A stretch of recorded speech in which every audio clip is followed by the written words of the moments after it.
端午节假期，我老公的表姐说要来家里玩。我这人挺喜欢热闹，家里来亲戚客人我也都挺高兴的，觉得又有理由出去聚餐吃好吃的了。可是这次我把这家亲戚全部都赶出家门，不是赶出家门，这门亲戚狗都不处。接下来开始我们本期故事，记得点击订阅并开启小铃铛。端午节假期前一天，我刚下班到家，推开门把包放在门口，换好软软的拖鞋，往沙发里一摊，打工的牛马回到了自己的窝棚。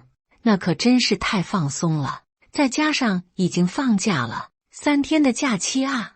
我上个周末就没有休息，连续半个月的加班让我的腰椎隐隐作痛，连玄关处那盆蔫头耷脑的绿萝都比我精神几分。镜中倒映的女人面色灰败，眼底泛着青黑，活像被抽干了精气的傀儡。我正在沙发上躺着，闭着眼睛想小眯一会，就听见门开锁的声音。老公接着幼儿园的儿子到家了，妈妈。防盗门咔嗒开启的瞬间，5岁的儿子像颗小炮弹般冲进我怀里。老公，我们出去吃吧。我把脸埋进儿子带着奶香味的衣领，声音闷闷的。听说新开了家云南菜馆，去尝一尝啊。行，媳妇，你看你早说我都不用换鞋了。媳妇，这3天想去哪儿玩吗？我老公说着就走到门口开始换鞋，我牵着儿子也到了门口，刚坐到旁边小凳子上准备换鞋呢，老公的手机响了，手机里传来一个女声：小杰，你1个小时以后到火车站来接我，我还有1个小时就到，快点啊，别让我在车站等着，还有我家儿子和我妈都挺累的。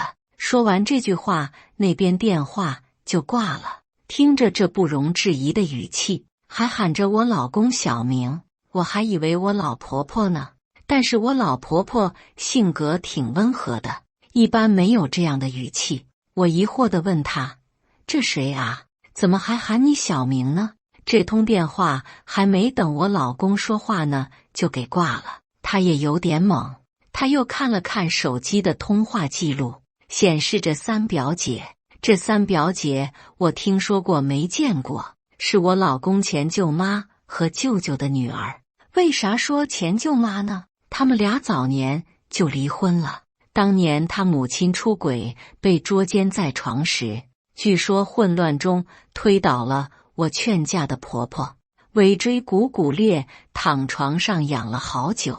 这离婚官司打了3年，大家脸皮都撕破了。3表姐小时候和我老公关系其实不错，但是他爸妈离婚后就一直跟着前舅妈生活，就渐渐不咋联系了。据说后来这个表姐挺厉害，做生意做得不错，在1线城市打拼，结婚生子，一直到后来老公的舅舅生病离世，表姐来了，算是尽了最后的孝道。不过这些都是我听说的，这些事儿发生的时候，我还不认识我老公呢。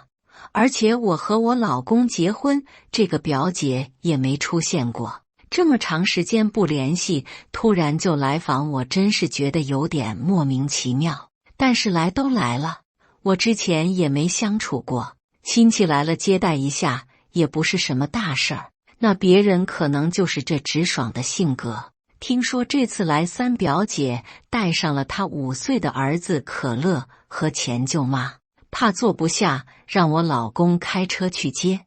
我和儿子在家等信儿，本来是想端午好好休息，这下可不行了。老公接到3表姐后，给我发了一张图片，说是3表姐做的攻略，主要是这几天他想吃什么，也挺好，免得我去想了。挑了一家本地挺有特色的一个餐馆，赶紧订了一个包间，给我老公发了定位。当包厢木门被推开时，我正给瑞瑞整理歪掉的端午香囊三表姐踩着10厘米细高跟跨进来，玫红色连衣裙裹着丰腴的身段，脖颈间翡翠吊坠随笑声轻晃。哎呦，弟妹选的地方真讲究。她身后跟着穿背带裤的男孩，男孩手里挥舞着玩具飞机，机翼啪地打在前舅妈手提袋上。老人踉跄着扶住门框，三表姐却像没看见似的，径自将手包甩在椅背上。寒暄间，我注意到可乐的眼神，5岁男孩的目光像探照灯，在包房里来回扫射，最后盯住了瑞瑞手上的小汽车。果然，当服务员端来酸梅汤时，他突然窜到瑞瑞面前，伸手就去抓我儿子攥着的合金小汽车。那是个限量版回力车，轮毂在灯光下泛着蓝光。瑞瑞平时连睡觉都要摆在枕头边，这是消防车。瑞瑞本能地往后缩，声音细细的，像只受惊的奶猫。可乐的指甲已经掐进他手背，我正要起身，只见儿子突然低头咬住对方手腕，2个男孩同时尖叫起来。瑞瑞松口，丈夫的呵斥混着三表姐的惊呼。我冲过去时，正看见可乐扬起胳膊，他腕间儿童手表的表带重重磕在瑞瑞额角。我儿子踉跄着撞向盆景架，陶瓷花盆应声碎裂，腐殖土泼溅在青石地砖上。瑞瑞哇的一声哭了。这男孩过来抢走瑞瑞拽在手里的小汽车，砸在墙根，后视镜已经扭曲成怪异的角度。他愤恨地嚷嚷：“我让你不给我玩，信不信我打你？”一直以来，我儿子还真没遇见过这样的熊孩子，哭得更大声了。我老公把玩具车捡起来，在边上直接喊：“瑞瑞，还手！”这句话算是半开玩笑半生气的把那小孩唬住了。这时，三表姐终于放下自拍的手机，轻飘飘地说了一句：“哎呦，可乐不能这样。”她冲我笑笑：“男孩子嘛，打打闹闹才亲热。我挺心疼我家瑞瑞，不过这刚见面，我老公也算唬住了，场面也不能太难看。”我一边把儿子抱起来，一边说：“是，小孩有点打闹很正常，大家快坐吧，马上就上菜了。弟妹，别介意。我们家可乐脾气确实是不太好，在家楼下小区，但凡有新来的小孩一起玩就伸手打，和他多玩会熟悉一点就好了。”三表姐说这话的时候，她这个表情我就很难形容。你说是道歉吧，好像带着一丝炫耀，就感觉他家小孩在小区里打别的小朋友，显得他儿子挺厉害，整得他挺骄傲的。小孩不懂事儿，大人还不懂事儿吗？我心里多少有些不舒服，打个哈哈也没再说啥。他儿子比我家瑞瑞还大1岁，吃饭喂的那叫一个精细，出门还带着小剪刀，给剪得碎碎的。吃饭也不老实坐着，整顿饭吃的那叫一个闹腾，拿着他的小飞机跑来跑去。我看了瑞瑞自己端着碗，拿着小勺坐在凳子上吃饭，突然觉得我平时是不是过于严格了点。当可乐第3次把汤勺扔向吊灯时，瑞瑞忽然扬起小脸问我：“妈妈，我一会能去小花园玩吗？”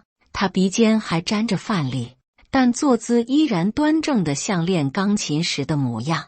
我喉咙突然发紧，上周因为他把饭粒吊在琴键上，我还罚他多练了半小时。吃饭除了他们家可乐挺闹腾，都还算客客气气，一会就要回家了。我心里有点打鼓，他们家孩子性格不好，我是不太想让他们回家住的。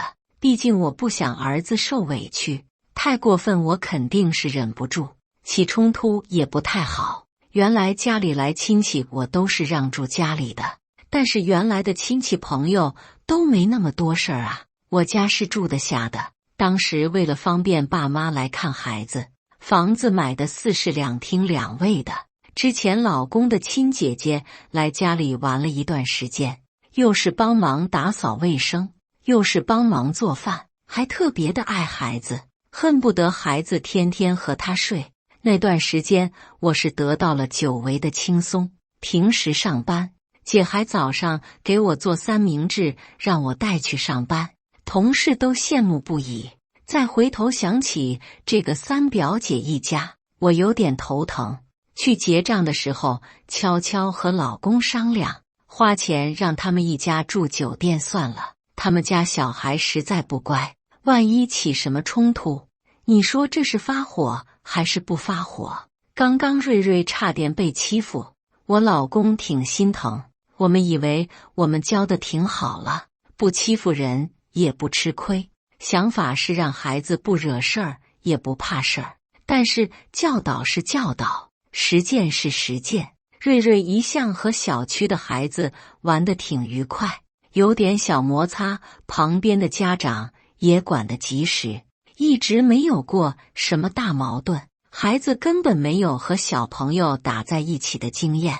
他们家可乐比我们家瑞瑞年纪大，个子高，瑞瑞明显就很弱势，还手也是吃亏的多。大人要是参与进来，事态不好控制。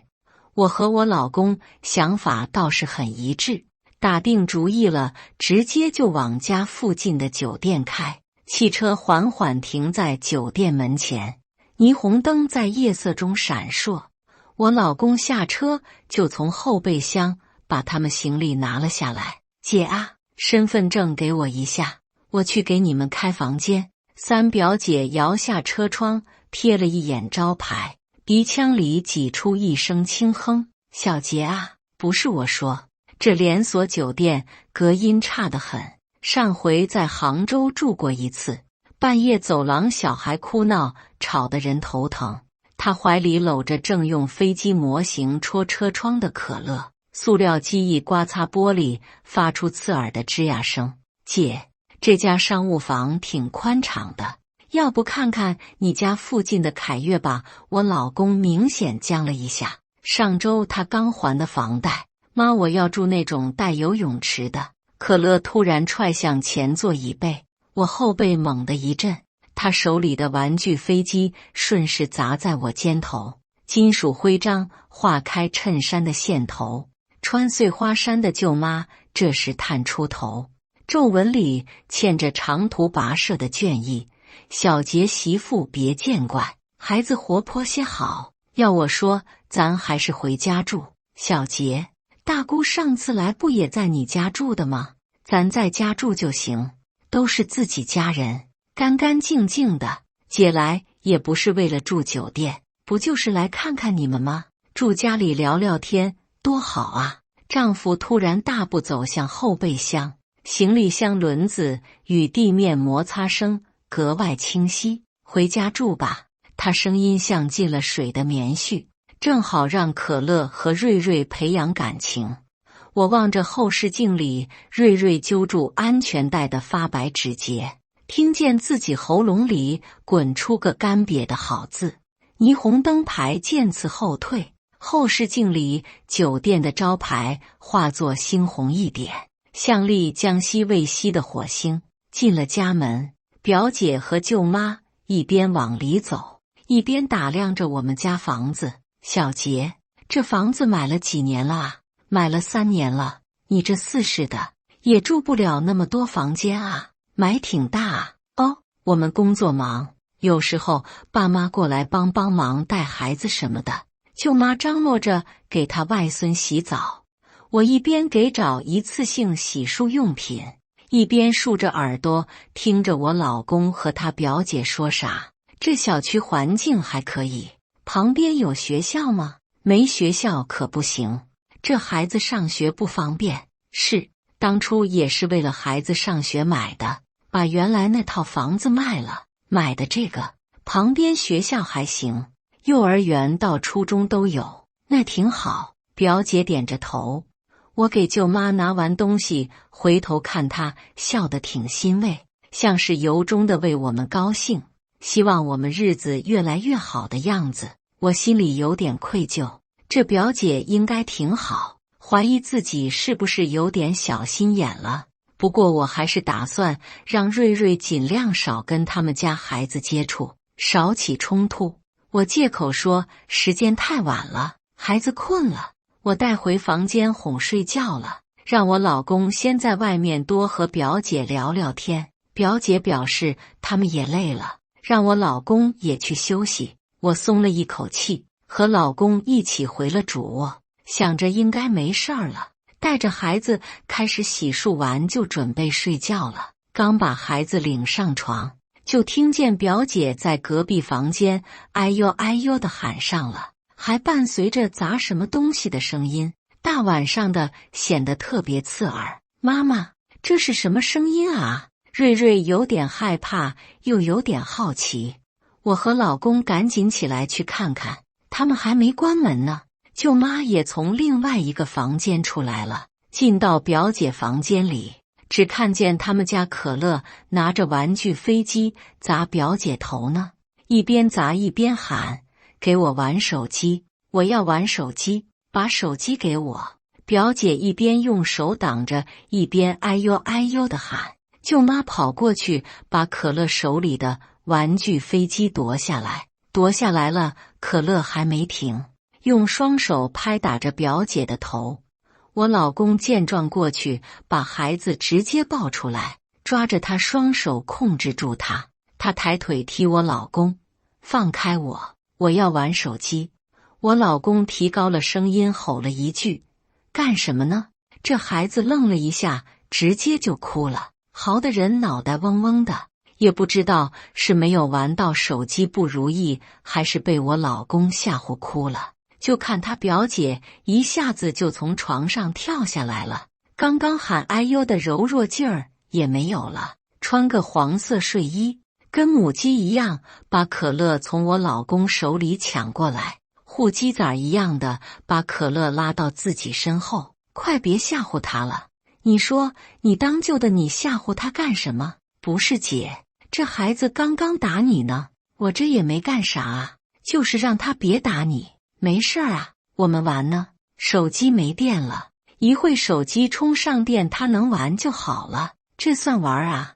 那玩具都把你手臂刮破皮了。我老公说完，表姐尴尬地摸了摸手臂，挡住了破皮的地方。就是没事儿啊，我们都去睡觉吧，等手机充点电孩子能玩就没事儿了。舅妈一边说一边推我老公出门。我见这情形，转身就回了主卧。老公灰头土脸的回来，关上了门，坐那儿气笑了，也不说话。别生气了，又不是自己家小孩，管多了人家不乐意，说多了还成我们的不是了。我虽然劝了我老公，但是这才刚接到这一家，还不知道之后会出什么幺蛾子。第二天把我老公爸妈都喊上了。本来我老婆婆不想来见到这个舅妈，毕竟离婚闹得不好看，看在表姐在舅舅离世之际来照顾的份上，还是来了，带着一大家子一起去湿地公园逛一逛。我是尽量小心的对待两个孩子，小零食一样的带2份。我儿子想带玩具小车，我也多带了一个，保证两个孩子都有的玩有的吃，不要发生什么矛盾，小心翼翼地维护着两家关系，是够小心了。是我管太多了，是我太想让家庭和睦了，给我整一肚子火。他们家人是真不把别人家小孩当小孩啊，就他们家小孩是个宝，小零食一人一个就控制的还行。偶尔遇到他们家可乐喜欢吃的，还想要的，我也不退步，就说是一人一个的，没有多的，我开了直接塞我儿子嘴里，吃的不出问题，玩的就出问题。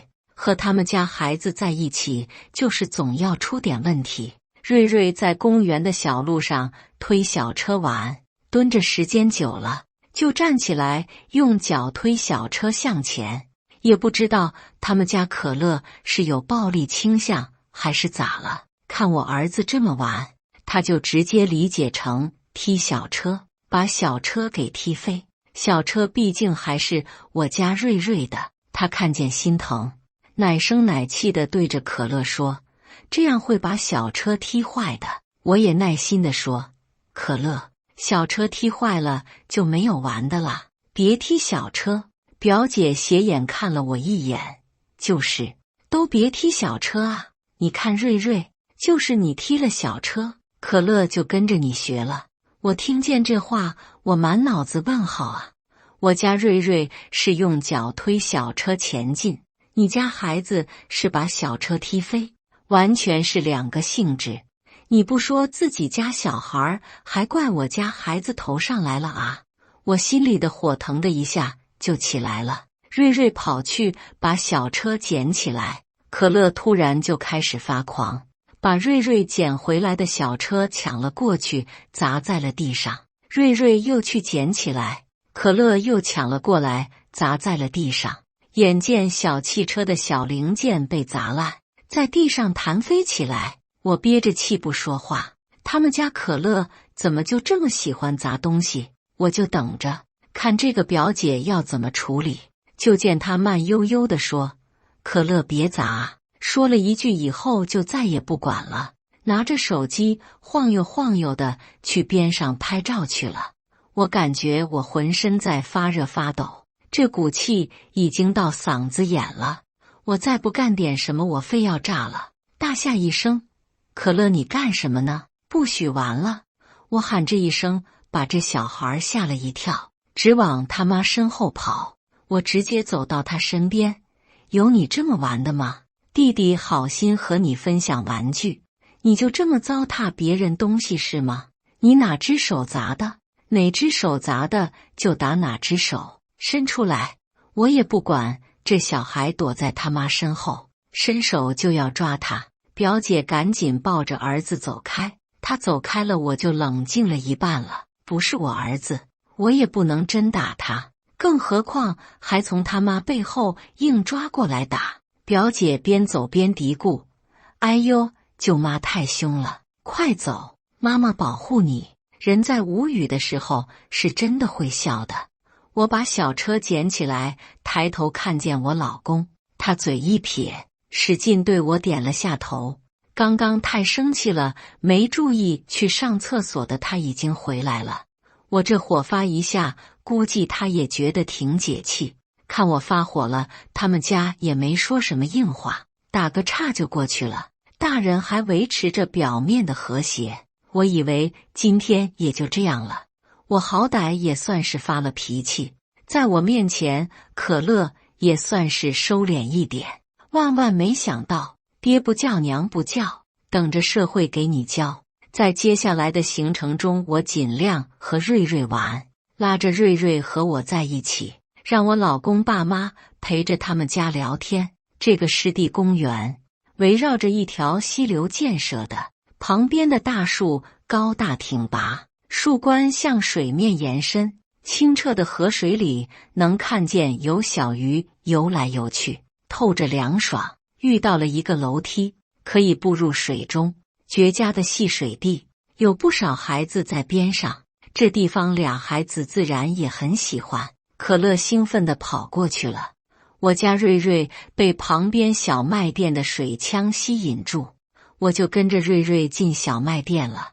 我还在和老板讨价还价呢，就听见水面哗啦一声，外面突然乱了起来，凌乱的跑步声和孩子的哭声交杂在一起。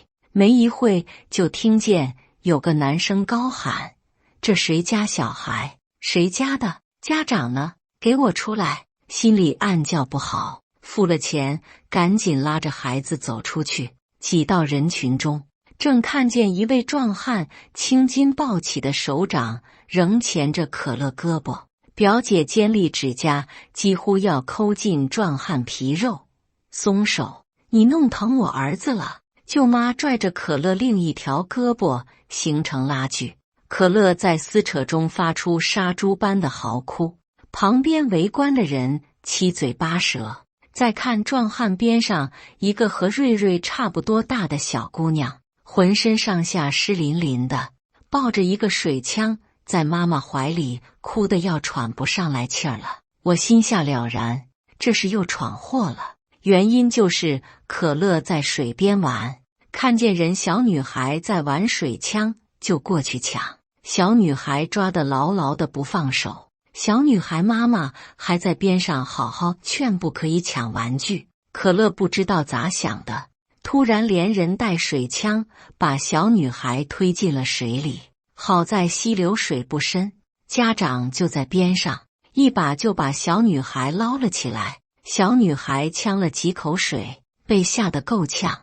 壮汉妻子抱着浑身滴水的小女孩，心疼的眼眶发红。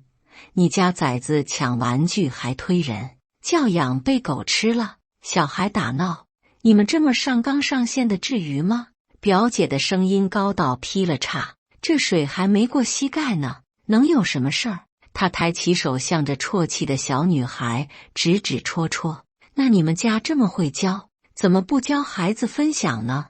我儿子要和他玩水枪，给我儿子玩不就好了吗？再说了，说不定就是他自己没站稳，我儿子根本就是无辜的。围观者中有人发出倒抽冷气的声音。表姐说出这种话，我真是想直接走人，装不认识他。壮汉气得青筋暴起，突然就举起可乐怒吼，我看他是不是无辜？你敢！表姐扑上去，被我老公死死架住。公婆慌慌张张拦住壮汉赔不是，医药费我们全出，孩子受惊我们买补品。话音未落就被表姐尖叫打断，凭什么赔？我家可乐也被吓到了，我赶紧过去在表姐耳边小声说，你想要你儿子现在就被他丢进水里，你就喊，使劲喊。表姐立马噤声。公婆和我老公还在劝壮汉。我从背包里掏出给瑞瑞带的衣服，真是太不好意思了，要不咱赶紧先给闺女换干爽的衣服呢？我这有干净的先换上，免得孩子生病感冒了。小女孩妈妈看着我，犹豫了几秒，把衣服接了过去。公婆又赶紧掏出纸巾，说给孩子擦擦脸和头发。你家崽子把我闺女当水鸭子推，今天不掰扯清楚，谁也别走。壮汉说着狠话，但是已经把可乐放在地上松手了。围观的人群已经有人开始拿着手机录视频了。瑞瑞挣开我的手，抱着刚买的小黄鸭水枪跑到小女孩跟前，塑料小鸭随着她跑动发出嘎吱声响。我的给你玩。他踮脚把水枪塞进小女孩怀里，小女孩突然打了个哭嗝，平静了下来，挂着泪珠去摸瑞瑞口袋里露出的彩虹棒棒糖包装纸。妹妹，你想吃糖吗？给你吃，我还有这么多。瑞瑞肉乎乎的小手拉开了衣服的小兜，然后踮脚把彩虹糖塞进小女孩手心。塑料包装纸在阳光下折射出细碎的光斑。人群里有个老太太开口，瞧瞧这小哥哥多懂事。小女孩正吮着棒棒糖蜷在母亲怀里，睫毛上还沾着水珠。表姐趁机拽着可乐要溜，却被小女孩父亲挡住去路。我老公陪着笑，兄弟别生气，你看玩具和衣服什么的我们家都赔，孩子受惊了去医院检查检查，谁稀罕你们家钱？我们家没有啊，你是他爹啊。壮汉手指着可乐，不是，孩子的表舅。壮汉妻子摸了摸女儿半干的头发，突然拽了拽丈夫的袖子，你赶紧和你儿子给我姑娘道歉。壮汉不再和我老公说话，转头让表姐和可乐去道歉。这不是没事了吗？表姐白眼一翻，你说的是人话啊？你家亲戚使劲跟人家道歉，你个当妈的在这说什么屁话呢？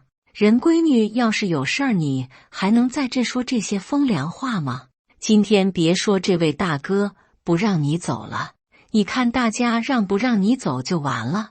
围观的人开始出来指责表姐，表姐的嘴唇哆嗦着，指尖几乎要把可乐的衣领攥破。小女孩父亲铁塔般的身躯堵在石板路中央，围观人群举着的手机镜头在阳光下泛着冷光。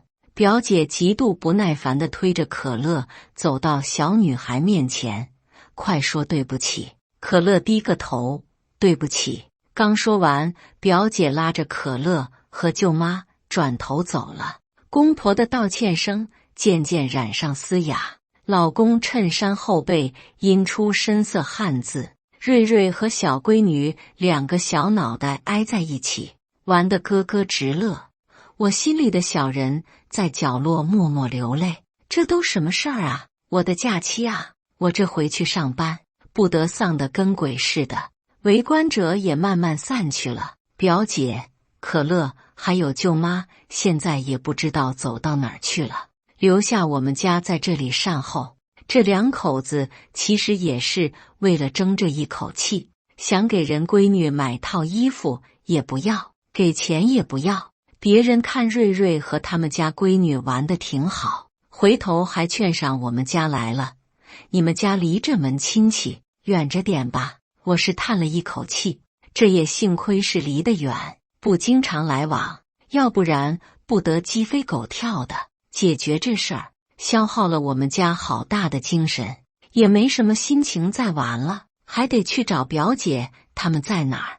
我突然觉得我是欠了这表姐一家啥了，没明白啊。一边往回走，老公一边给表姐打电话。表姐在电话那头的声音大得连我都能听见。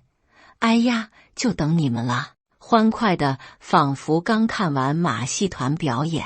到了公园门口，看见表姐他们一家，表姐又给可乐买了一个飞机玩具，手里还拿了一个。看见我们来了，笑盈盈的迎接我们。我有点恍惚，刚刚那些事儿好像没有发生过一样。表姐一点也不提了，也没有说不高兴那劲儿了。这叫什么事儿啊？我心里没琢磨透。这表姐刚刚还带着他妈和他儿子愤然离开呢，这会怎么就这么乐呵了？变脸变得也是真快啊！得过奥斯卡吧，瑞瑞，快来，姑姑给你买的大飞机，来看看，可好玩了，能飞可高了。表姐弯腰把飞机拿到瑞瑞眼前，瑞瑞看看飞机，又看看我，眼神里充满了期待。我冲瑞瑞笑了笑，允许瑞瑞接受。瑞瑞开开心心的跑去表姐那儿接过飞机。表姐笑眯眯的对我们说：“小杰啊，我在附近订了家饭店，请姑姑姑父还有你们一家吃个饭。俗话说得好，伸手不打笑脸人。刚刚的事儿也过去了，道了歉以后，别人也没有追究太多。表姐一家像没发生过这事儿一样，我们也不好再提。一家人就去表姐订的饭店吃饭了。饭店里，表姐点菜时涂着玫红色指甲油的手指在菜单上游走，时不时问问大家的意见，显得挺客气。表姐的表现让我真的很迷惑，有时候觉得她挺热情，情商挺高，这场面上的事儿她处理得很好；有时候觉得她特别的不讲理。当可乐第3次把筷子扔地上时，表姐就把手机给可乐摆上了，可乐立刻高兴地开始玩手机。表姐殷切地将松鼠桂鱼夹进婆婆碗里，姑姑，我记得你最喜欢吃这个了。回头又给我和我老公倒上饮料。表姐一边热情地招呼大家用餐，一边自然地与老公聊起童年往事。她语气亲切，带着笑意说道：“小杰，那时候我就愿意带着你玩。你记不记得我带你去家门口大树上掏鸟哦？哎呦，我那时候也像个男孩似的。是啊，姐，那时候你可没少惹祸。”我老公接过话茬，和表姐聊起小时候的事儿来。这顿饭吃得其乐融融的，这2天都给我整得应激了。他们在这觉得不发生点什么事儿都不对了。结账时，收银台的打印机咔咔作响，听了一耳朵，确实也是没少花钱。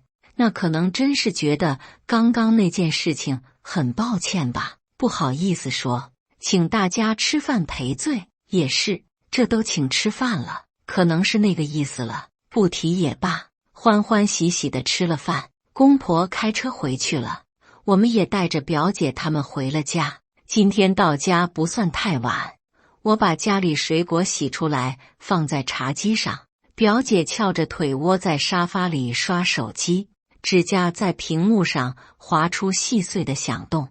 舅妈带着可乐在地上玩飞机模型，瑞瑞在房间玩自己的乐高。这会儿是家里难得的岁月静好。小杰，你等会再忙，过来坐呀，和你们说个事儿。表姐突然拍拍身边的空位，我老公把洗衣机门关上，按下了启动，过来坐在了旁边单人沙发上。姐，啥事儿？我坐在表姐边上问她。姐最近周转不开，你们把这房子抵押了，贷点款给我应急。我问过了，你们这房子地段学区都还不错，能贷200万。他说完，把他手机里聊天记录给我看，不知道哪个贷款公司的业务员在和他说话。我拿过他手机，他拍了很多照片发给了这个业务员，有家里的，还有小区的。完全没注意他什么时候拍的。空气突然凝成胶状，客厅的绿萝叶片被空调吹得簌簌发抖。我翻到微信聊天记录的底部，业务员说：“姐，放心，资料到位，今天就能放款。”我突然想起白天他请客时流转的眼波，原来那松鼠桂鱼是蘸着蜜糖的鱼钩。姐，这房子是我们……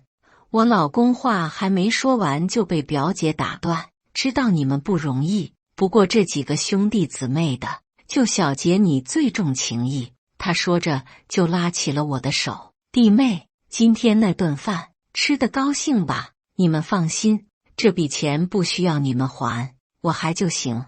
他的手搭在我的手上，像是蛇缠上了我的手一样，浑身不舒服。我把手收了回来，看了眼我老公，表姐的手停在空中，有点尴尬。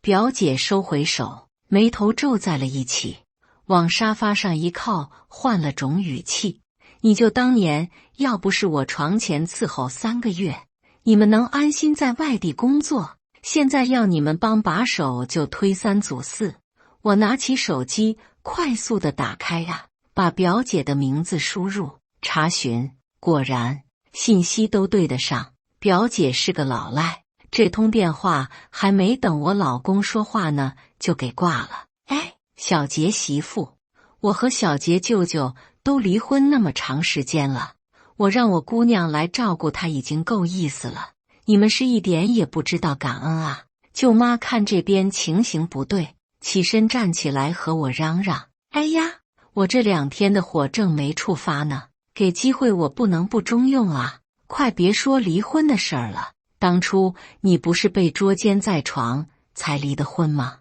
在这放什么屁呢？小杰，你快管管你媳妇啊！”舅妈开始呼天喊地，我老公嘴一撇，手一摆：“我可管不了，在家都是他管我啊，不许欺负我外婆。”可乐冲上来要用飞机打我，我老公突然过来把可乐抓起来丢到了沙发上，可乐有点懵，又嚎了起来。表姐在边上心疼他儿子，哎呦哎呦的吱哇乱叫。我走到客卧，把他们的东西行李箱快速的收了出来，丢到家门口，开始发疯：“你就是个老赖，你以为我不知道啊？你拿什么还钱？你们家在这不够我闹心的了，大人没大人样，孩子没孩子样，都特么跟脑子有病一样。孩子那是一点家教都没有，在外面还能惹事儿，还想让我抵押房产给你们钱，你想啥呢？臭不要脸的！我看你就是欠抽，惯得你们臭毛病。现在立刻给我滚！表姐的高跟鞋在楼道里踩出刺耳的声响，防盗门重重合上的瞬间，茶几上的玻璃杯仍在嗡嗡震颤，玄关处的绿萝摔到了地上，花盆四分五裂，凌乱不堪。妈妈，刚刚是在吵架吗？瑞瑞抱着乐高蝙蝠车，怯生生探出头。老公蹲下身，把瑞瑞抱起来。没有吵架，妈妈在赶走坏人。